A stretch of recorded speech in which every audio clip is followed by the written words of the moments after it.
எண்ணித் துணிக கருமம் துணிந்த பின் எண்ணுவாம் என்பது ஈழுக்கு. அனைவருக்கும் வணக்கம். நாம் அறிவோம் நற்செய்தி எண்ண பகிர்வோடு கூடிய ஒலித்தொகுப்பிற்காக முத்துக்குமார்.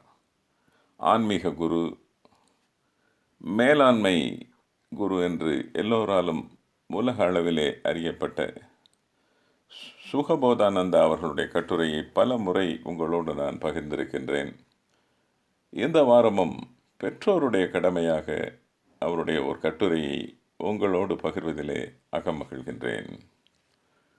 குழந்தைகள் நல்லபடியாக வளர்த்து ஆளாக்குவது என்பது ஒரு கலை. ஆனால் படித்த விஷய ஞானமுள்ள பல பெற்றோர்களோ இதற்கு முக்கியத்துவம் கொடுப்பதில்லை என்பதுதான் வேதனை. ஆயிரமாக செலவு செய்து நகரிலேயே மிகப்பெரிய பள்ளிக்கூடத்தில் என் குழந்தைகளை படிக்க வைக்கிறேன். என் சக்திக்கு மீறி குழந்தைக்கு டியூஷன் ஏற்பாடு செய்தும் கொடுத்திருக்கிறேன். ஒரு தகப்பன் என்ற முறையிலே நான் என் குழந்தைகளை இதைவிட வேறு என்ன செய்துவிட முடியும்? இப்படி சில பெற்றோர்கள் கேட்கக்கூடும். அவர்களை கேட்கிறேன், அது போதாது, குழந்தைகளுடன் நீங்கள் தினம் எத்தனை மணி நேரம் செலவு செய்கிறீர்கள்? சுவாமி, நான் ஒரு பிஸ்னஸ் மேன், காலையிலிருந்து இரவு வரை ஓடி உழைச்சா தான் என் தொழிலில் நிலைச்சு நிற்க முடியும்னு நீங்களே சொல்கிறீங்க என்பதற்காகவே அவ்வப்போது நான் என் குழந்தைகளை பார்க்கு, பீச்சு என்று அழைத்து செல்கிறேன். தேவையானதை வாங்கி தருகிறேன். என்றாலும் குழந்தைகளின் கஷ்டங்களை புரிந்து கொண்ட மாதிரியே தெரியவில்லையே. என் பையன் சதா சர்வ காலமும் கிரிக்கெட் மட்டும் கையுமா திரிகிறான். பொண்ணு கார்ட்டூன் சேனலே கதின்னு கிடக்கிறான். திட்டி பார்த்துட்டேன், அடித்து பார்த்துட்டேன், அதுக்கு இன்னும் பலன் இல்லையே என்கிறார்கள். இப்படி குறைபட்டு கொள்ளும் பெற்றோர்கள் நான் தினமும் சந்திக்கிறேன். ஒரு விஷயத்தை நினைவில் வைத்துக் கொள்ளுங்கள். உங்கள் குழந்தையுடன் நீங்கள் நாள் முழுவதும் கூட செலவிடலாம், அது பெரிதில்லை. ஆனால் அந்த நாளை எப்படி செலவழிக்கிறீர்கள் என்பதுதான் முக்கியம்.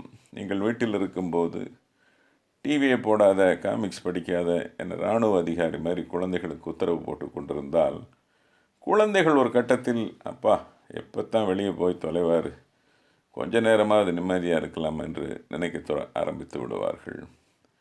குழந்தைகளுக்கு படிப்பு என்பது ரொம்பவும் முக்கியம், மறுப்பதற்கில்லை. ஆனால் அது மட்டும் போதாது. ஒரு குழந்தை முழுமை பெற, மனிதனாக வளர இன்னும் பல அறிவுத்திறன்கள் தேவை. உதாரணமாக, உங்கள் குழந்தை சினிமா பாட்டுகள் மீது ஆர்வம் செலுத்துகிறது என்று வைத்துக்கொள்வோம். அதையே அடிப்படையாக வைத்து அவர்களின் மொழி புலமையை சுலபமாக வளர்த்து கொள்ள முடியும்.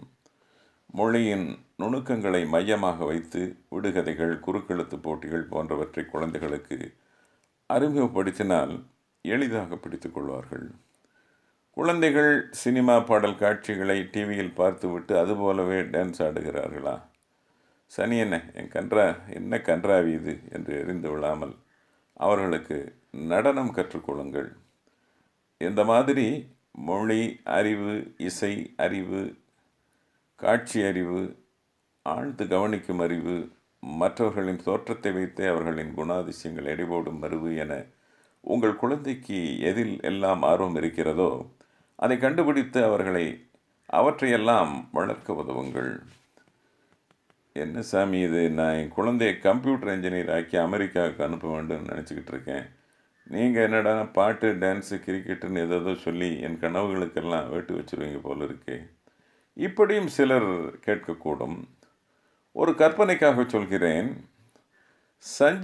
சச்சின் டெண்டுல்கர் உங்கள் மகனாக பிறந்திருந்தால் என்ன செய்திருப்பீர்கள்?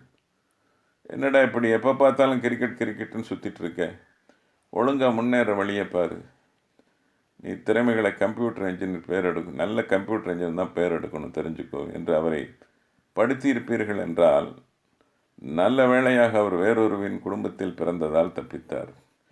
உலகம் போற்றும் நம்பர் 1 கிரிக்கெட் வீரராகவும் ஆனார். இந்த உதாரணத்தின் மூலம் நான் சொல்ல வருவது இதுதான். உங்கள் குழந்தைக்கு எதில் ஆர்வமோ அதில் தனது திறமையை வளர்த்து கொள்ள உதவுங்கள். ஒரு பெற்றோர் செய்ய வேண்டிய கடமை இதுதான். பள்ளி மற்றும் கல்லூரி கல்வியை நான் குறைத்து சொல்வதாக யாரும் தவறாக நினைத்து கொள்ள வேண்டாம். நமது இப்போதைய கல்வி திட்டம் சுயமாக சிந்திக்க தெரியாத கிளிப்பிள்ளைகளைத்தான் அதிகம் உருவாக்குகிறது. என்னதான் கல்வியாளராக இருந்தாலும் இயல்பு வாழ்க்கை என்று வரும்போது அதை சரியாக எதிர்கொள்ள தெரியாமல் பலர் தடுமாறுவது இதனால்தான். படிப்பு வேறு, புத்திசாலித்தனம் வேறு என்பது வேறு. வாழ்க்கையில் முன்னுக்கு வர புத்திசாலித்தனம்தான் தேவை. அதற்கு உதவும் கருவிகளில் ஒன்றுதான் படிப்பு. மற்றபடி படிப்பு மட்டுமே வாழ்க்கை இல்லை என்பதை புரிந்து கொள்ளுங்கள். வாழ நினைத்தால் வாழலாம். வழியா இல்லை பூமியில்.